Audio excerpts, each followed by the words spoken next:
অনুভব করতেছি, আপনাদের যেরকম আমাদেরও লাগতেছে, কিন্তু এর জন্য আমরা দুঃখিত। যতটুকু সামর্থ্য অনুযায়ী আমরা চেষ্টা করেছি। আশা করি আমাদের ভ্রমের এই যে ফিলটা কমে যাবে যদি হযরত ফুলতুলি রহমতুল্লাহি তাআলা আলাইহির সেদিনের রাত্রির বেলা ছাত্রদের খাওয়ানোর জন্য ইফতার বা সেহরির জন্য দিনের বেলা খেরাত মশ দেওয়া এবং রাত্রিতে সেহরি ইফতারের জন্য যে ত্যাগ স্বীকার করা, রান্না বাড়া করা, যে আগুনের তাপের মধ্যে, সেইগুলা যদি আমরা স্মরণ করি এবং হাত পোড়ানোর ইতিহাস আমাদের সবার জানা আছে, এই কথাটা যদি আমরা মনে করি, আশা করি এই গরম আমাদের কাছে আর কিছু লাগবে না। আমরা অত্যন্ত আনন্দিত, সবাই আসলে বাসা হারিয়ে ফেলেছি। একসাথে আমরা এত কারি সাহেবগণ বা কোরআন পাকের খাদিমুখল একসাথে হয়েছে কি না আমার সন্দেহ হচ্ছে।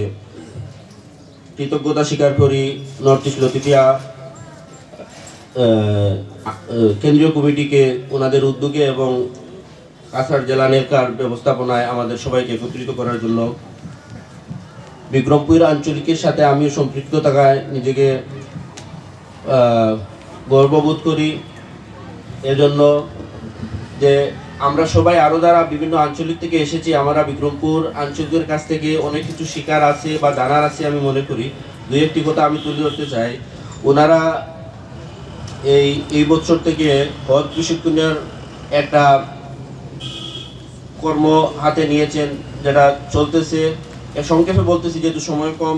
এছাড়া ওনারা দীর্ঘদিন থেকে বিভিন্ন মসজিদে, বিভিন্ন প্রত্যন্ত অঞ্চলে গিয়ে মানুষকে কোরআনে পাকের সেই বাণী শোনানোর জন্য তফসিরের ব্যবস্থা করেছেন।